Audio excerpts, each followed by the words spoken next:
Nah, beliau bertanya ini tentang hadis-hadis akhir zaman, Ustaz, yang berkaitan dengan sekarang ini nih yang lagi viral gitu. Yang dengan Ramadan, hadis akhir zaman tentang Ramadan. Apakah ada korelasi dari wabah yang sekarang terjadi, Ustaz? Suara keras di bulan Ramadan, asap yang menyelimuti bumi yang membuat orang kafir kesakitan. Bagaimana itu, Ustaz? Hadisnya, Ustaz? A'udzu billahi minasyaitonir rajim. Bismillahirrahmanirrahim. Dan saya yakin bagaimana pula di Doha, Ustaz. Waduh, Masya Allah. Ya kurang lebih sama, Ustaz. Jadi apalagi kita ya imam. Ya, jadi saya nih sekarang keadaan di Qatar nih masjid kosong, Ustaz. Jadi masjid nggak boleh orang sholat berjamaah. Ya, jadi cuma azan aja. Jadi yang ada sekarang di masjid itu 2 imam karena setiap masjid ada 2 imam dan 1 cleaning service. Jadi setiap sore itu Masya Allah membludak usaha makanan di sini berlebih terus gitu karena orang Qatarnya memang sudah terdidik, dia orang yang memberi, dan pemerintahnya juga mencontohkan, Ustadz. Ya mungkin antum tahu banyak bagaimana kiprah Qatar di Indonesia, terutama ada Qatar Charity. Bahkan setahu ana bahkan Qatar itu yang menggaji pegawai negeri sipil di Palestina, Ustadz. Jadi dari contoh pemerintah yang ditunjukkan itu sehingga masyarakatnya menirukan, Ustadz. Gitu, Ustadz. Jadi itulah yang kami rasakan. Alhamdulillah ditakdirkan untuk hidup di Qatar, Ustadz. Barakallah. Tapi Ustadz, jadi intinya dari jawaban tentang sedekah itu, infak, berarti nggak melulu orang yang banyak hartanya, atau misalkan ada orang yang susah terus dia menginfakkan, bisa jadi karena daya ini, Ustaz, ya, lebih susah gitu. Misalkan ada orang mempunyai uang 100.000 terus dia menginfakkan hartanya 50.000, dengan orang mempunyai bermiliar-miliar rupiah terus dia menginfakkan banyak lah walaupun nominalnya 1 juta atau sekian. Ini bagaimana Ustadz nih? Bisa jadi apakah yang menurut kualitas itu lebih lebih diutamakan yang orang mempunyai 100.000 tadi, atau gimana tuh, Ustadz? Al-jaza ala qadril amal. Allah berikan balasan sesuai dengan kadar amalnya. Ada amal yang kita lihat dari materinya. 1.000, 2.000, 10.000, 1 kilo, 2 kilo, 5 kilo. Tapi sebenarnya amal yang dilihat adalah dari hati orang yang memberinya. Kalau kita seekor gajah, berikanlah seekor. Kalau seekor gajah tentu memberikan 1 batang kelapa. Tapi kalau seekor semut, bawalah sebutir gula. Sesuai dengan kemampuan kita masing-masing. Tapi kalau ada seekor gajah ngasih sebutir gula, ini keterlaluan. Oleh sebab itu maka diberikan Allah kemampuan, sesuailah dengan kemampuan yang kita punya, kita berikan. Mana malu kita kepada Allah? Malu punya harta, bukan malu yang dimaksud itu seperti malu orang malu nggak berjilbab, malu, bukan itu maksudnya. Malu adalah ketika kita diberikan Allah amanah harta, kenapa kita tidak bersedekah? Bahkan kita boleh hasad, la hasada illa fisnataini. Tidak boleh hasad, tapi boleh pada 2 hal. Rajulun ata'allahu ilman, ata'allahu Qur'anan. Ada orang yang hafal Quran, pagi, petang, siang, malam mengamalkan Quran, mengajarkan Al-Quran, mendidik generasi Al-Quran, menghatamkan Al-Quran. Maka kita hasad, ingin seperti mereka. Kalau kita tidak mampu, anak-anak kita. Rajulun ata'allahu malan, fasallatallahu ala halakatihi. Ada orang yang diberikan Allah Subhanahu wa taala harta, hartanya habis dia pakai untuk membangun masjid, menolong fakir miskin, menyekolahkan anak yatim, membuat pondok pesantren gratis. Maka inilah orang-orang yang kita mesti cemburu kepada mereka. Maka kita juga mesti berniat, anak-anak cucu kita mesti kaya, mesti menjadi penyantun anak yatim. Anak wa kafilul yatim kahataini fil jannah. Aku dengan orang yang menyantuni anak yatim akan seperti ini nanti di surga. Wa asyara bi asba'ihi, Nabi menunjuk 2 jarinya, as-sabbabat wal wusta, jari telunjuk dan jari tengah. Wa farraja bainahuma, dijarangkannya antara kedua. Oleh sebab itu maka dalam masalah harta ini, maka ada amal yang sifatnya ibadah badaniyah, amal badan, membaca Al-Quran, berzikir, tapi ada pula amal harta, zakat, wakaf, infak, sedekah, wasiat, hibah, ghanimah. Maka ini semua peluang kita. Dan kalau kita lihat amal-amal yang besar pahalanya itu adalah amal harta. Man bana masjidan, siapa yang bangun masjid, banallah mithlahu baitan fil jannah, dibangunkan Allah untuknya istana di dalam surga. Dan kita lihat bagaimana Qatar membangun masjid di berbagai penjuru dunia, walaupun ini bukan negara kita, tapi kita lihat dari semangat spiritnya, mesti kita tiru masyarakatnya, kita bersatu dalam la ilaha illallah Muhammadur Rasulullah sallallahu alaihi wasallam. Wallahu a'lam. Masya Allah, alhamdulillah Ustaz. Wah, ini udah lengkap semua, jelas, insyaallah padat. Jazakumullah atas ilmunya Ustaz. Wa iya. Masya Allah. Jadi gimana Ustaz keadaan sekarang di Indonesia, di Pekanbaru khususnya tentang corona? Pekanbaru PSBB. PSBB ini semi lockdown.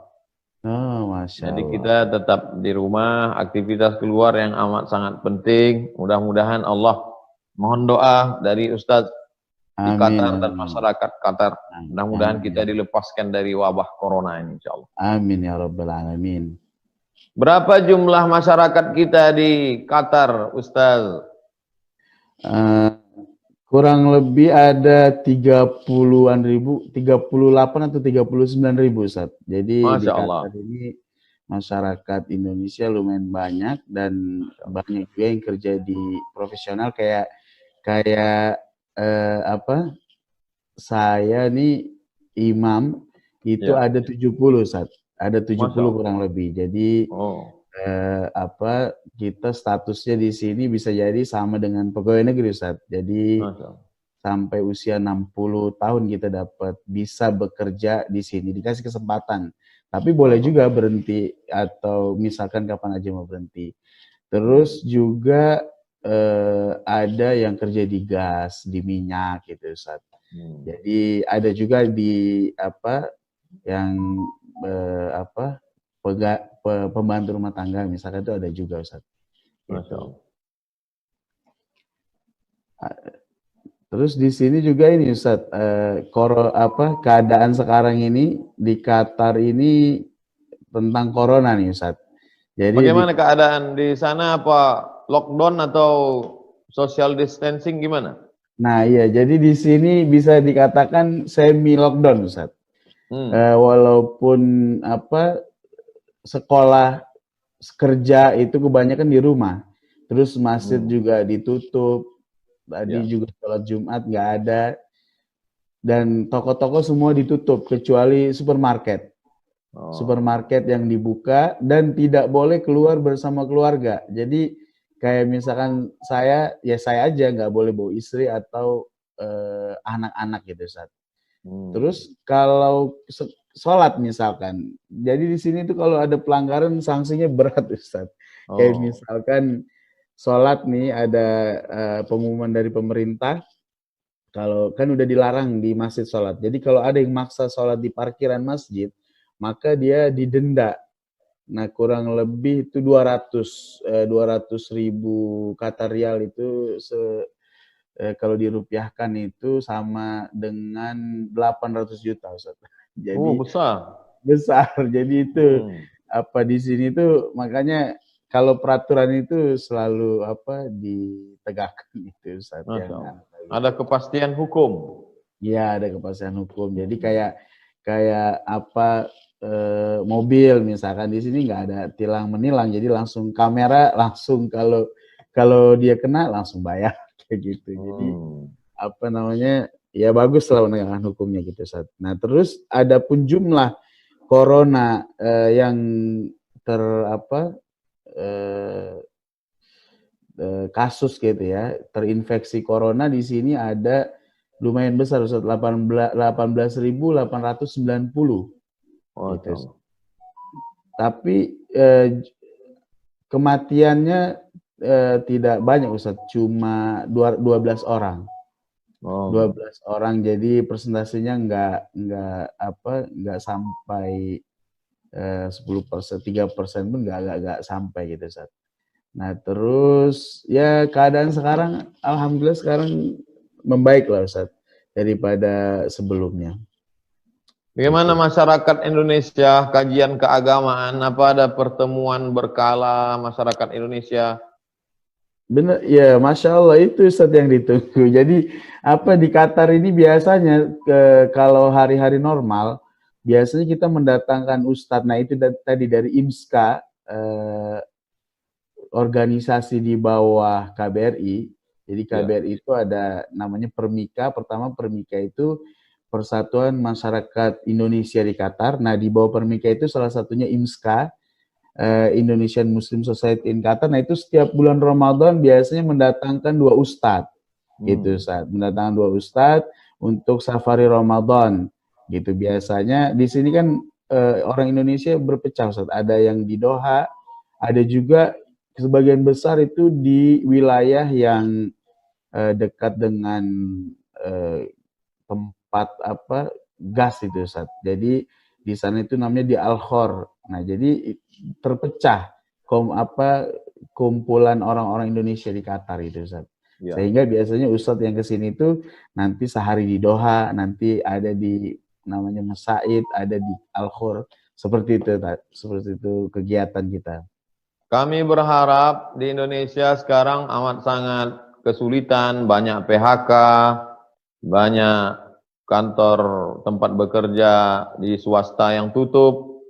Sahabat-sahabat yang diberikan Allah kelimpahan rezeki di Qatar agar menyalurkan zakatnya, sodakohnya untuk meringankan beban saudara-saudara kita efek dari wabah virus corona. Sahih. Insya Allah Ustaz akan diteruskan pesan dari antum. Semoga harta yang diberikan Allah menjadi berkah atas disalurkannya, karena sebagaimana Allah sebutkan dalam Al-Qur'an, mathalul ladzina yunfiquna amwalahum fi sabilillah kamathali habbah. Sahih kamathali habbatin ambatat sab'a sanabila. Sah kira. Baik Ustaz, mungkin kita lanjutkan ke pertanyaan dari warga Qatar. Gimana Ustaz nih? Baik. Ini ada beberapa pertanyaan. Pertama kita bacakan dari pertanyaan dari ini Ketua Permika kita ini. Jadi ada di sini Permika, Persatuan Masyarakat Indonesia di Qatar. Ya. Ini namanya Pak Handoko. Nah, beliau bertanya ini tentang hadis-hadis akhir zaman Ustaz, yang berkaitan dengan sekarang ini nih yang lagi viral gitu. Yang dengan Ramadan. Hadis akhir zaman tentang Ramadan. Apakah ada korelasi dari wabah yang sekarang terjadi Ustaz? Suara keras di bulan Ramadan, asap yang menyelimuti bumi yang membuat orang kafir kesakitan. Bagaimana itu Ustaz hadisnya Ustaz? Tafadhal, Ustaz. Hadis ini saya sudah mengirimkan tulisan di Republika, bisa dicek di Republika, tentang status hadis tentang as-sayhah, suara kuat dentuman pada malam Ramadan 15 hari Jumat. Hadisnya diriwayatkan dalam kitab Al-Fitan oleh Imam Nuaim bin Hamad. Kata Imam Az-Zahabi, Imam Zahabi mengatakan hadisun maudhu', hadis palsu. Imam Ibnu Qayyim dalam juga mengatakan hadisnya hadis maudhu', hadis palsu. Kemarin masih ada orang ragu-ragu, tapi hari ini sudah berlalu karena Jumat adalah tadi malam. Jadi saya sudah bahas ini beberapa bulan yang lalu. Gitu, Masya Allah. Baik, tulisan juga dalam bentuk video, beberapa video sudah kita jelaskan supaya umat. Jadi bukti yang ditunggu tadi malam sudah berlalu Ustaz ya? Sudah. Intinya sebenarnya kita takut kepada Allah itu bukan hanya karena hadis itu. Kita terus takut kepada Allah, karena kematian bukan karena hadis itu. Dan kita takut tidak karena kiamat. Apa yang akan kita bawa bekal menghadap Allah Subhanahu wa taala. Kiamat besar terjadi, tapi kiamat kecil kematian kita juga terjadi. Jadi jangan karena hadis ini palsu lalu tidak terjadi dentuman tadi malam lalu merasa enjoy, mati masih lama, kiamat, bukan itu. Kita terus merasa takut karena kematian tidak tahu. Sesuatu yang pasti, tidak ada yang pasti di dunia ini. Sesuatu yang pasti adalah kematian. Dan yang paling dekat dengan kita adalah kematian. Cita-cita kita melambung tinggi tidak akan tercapai, tapi kematian pasti akan datang. Aina ma takunu yudrikumul mautu walau kuntum fi burujim musyayyadah. Oleh sebab itu kita persiapkan dengan banyak bersedekah, persiapkan dengan banyak ibadah, siapkan dengan mengkhatamkan Al-Quran. Kita anggap ini adalah Ramadan terakhir bagi kita. Sallu salatal muwaddi'. Kalau kamu salat, salatlah seakan-akan itu salat yang terakhir. Seakan-akan ini Ramadan yang terakhir. Orang kaya sekalipun tinggal di istana tetap juga terkena virus bakteri, virus COVID-19. Oleh sebab itu tidak ada jaminan, maka rasa takut tetap selalu kita pupuk sebagai buah dari takwa, takut kepada Allah Subhanahu wa taala.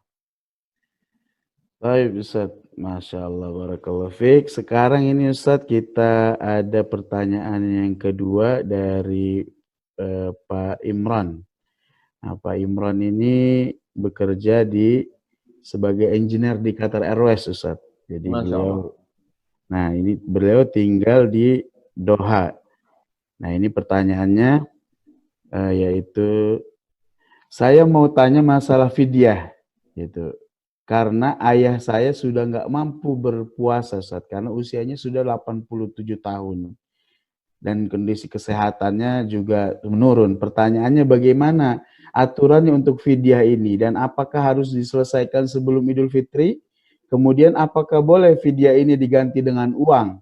Kalau boleh gimana cara perhitungannya yang tepat? Fadhol Ustaz. Wa 'alal ladzina yutiqunahu, bagi yang tidak mampu, yang tidak sanggup, fidyatun ta'amu miskin. Fidyatun membayar fidyah. Ta'amu miskin, makanan fakir miskin 1 hari. Ulama menetapkan batas minimalnya. Batas maksimal terserah, karena yang berlebih itu terhitung sebagai sedekah. Batas minimalnya makanan 1 hari itu adalah 1 mud. 1 mud itu 7,5 on beras. 1 mud 7,5 on. Tapi saya selalu menyampaikan jangan terpatok pada batas minimal. Jadi Bapak Imran, Pak Imran biasa makan sehari berapa kira-kira, hitung. Makan pagi, makan siang, makan malam, nah hitung. Yang paling afdal itu adalah orang yang tidak berpuasa itu dia makan. Lalu makanannya yang dia masak itu dia sedekahkan kepada fakir miskin. Nanti akan mereka makan waktu berbuka puasa. Begitu prakteknya zaman dulu. Jadi yang tidak puasa itu dia masak, dia makan. Makanan itu dia hangatkan. Lalu kemudian dia berikan, dia hantarkan, dia serahkan kepada orang yang berbuka puasa nanti untuk makan malam dia, persiapan dia. Jadi intinya membayar fidyah itu lebih cepat, lebih baik. Batasannya lebih cepat, pokoknya lebih cepat, lebih baik, disegerakan. Lalu kemudian teknis pembayarannya adalah makanan pokok yang kita makan.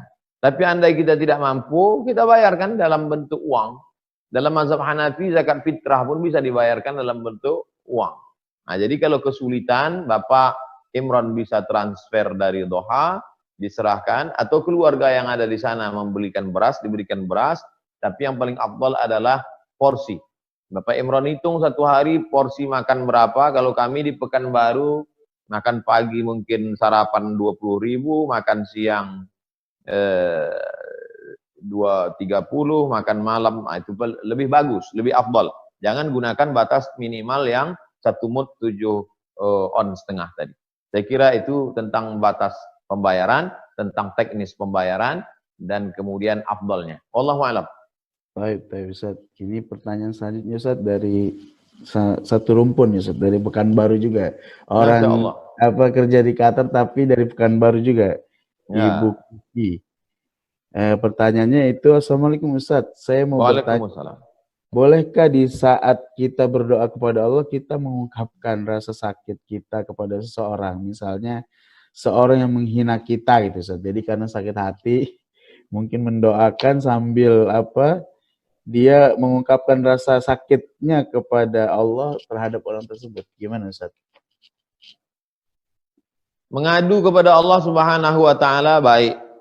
tapi memintakan yang tak baik kepada Allah Subhanahu wa taala. Coba kita lihat sifat orang yang bertakwa sesuai dengan tema kita.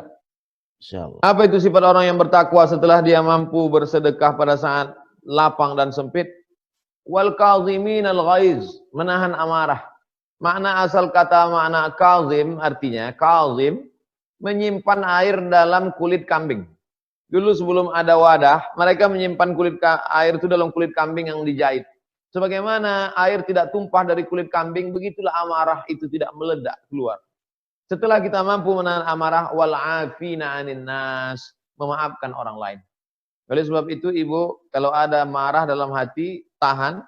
Setelah itu, larutkan dia seperti larutnya air garam di dalam air yang hangat. Maka kemudian dia hilang.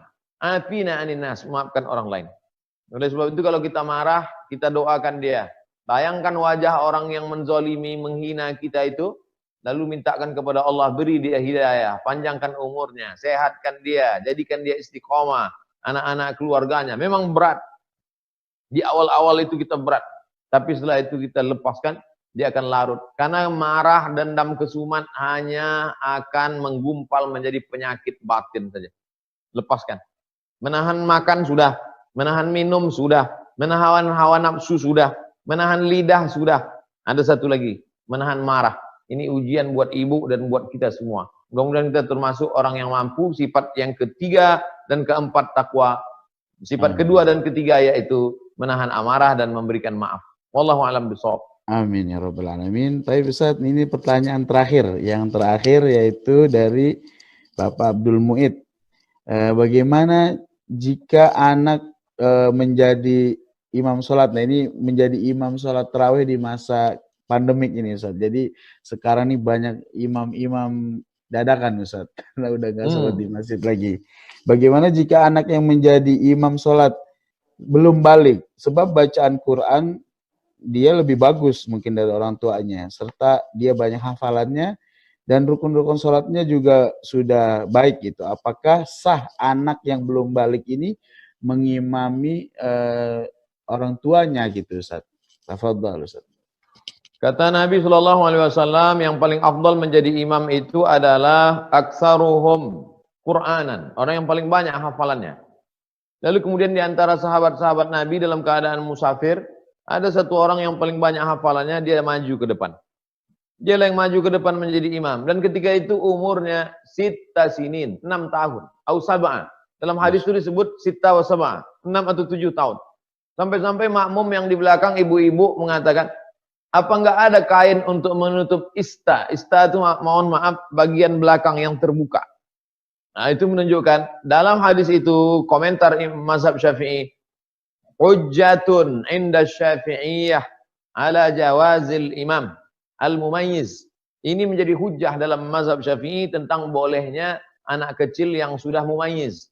Mumayyiz sudah bisa membedakan mana baik, mana buruk, umur 6 tahun, umur 7 tahun. Belum akil balik.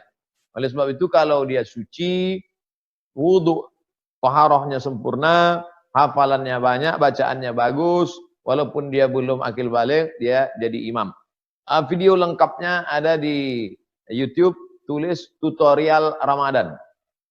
YouTube tutorial Ramadan Abdul Somad. Saya sudah jelaskan dari awal, mulai tarawih, witir, tahajud, sholat Jumat, sampai kepada sholat Idul Fitri di rumah, dan imam-imam anak kecil, karena banyak orang tua yang tidak mampu jadi imam, anaknya yang di sekolah sudah banyak hafalan, anaknya maju menjadi imam. Wallahu a'lam. Masya Allah, jazakumullah khair Ustaz atas ilmunya. Semoga barakah Ustaz. Amin. Dan sampailah kita ini di penghujung acara yang singkat ini. Semoga ke depan antum kita tunggu di Qatar Ustaz. Semoga bisa mengunjungi warga Indonesia di Qatar dan semoga wabah ini segera Allah angkat dan kita diselamatkan di dunia maupun di akhirat. Sebelum kita akhiri acara kita Ustaz, mohon sudi kiranya Ustaz memanjatkan doa untuk kita semua Ustaz. Tafadhol.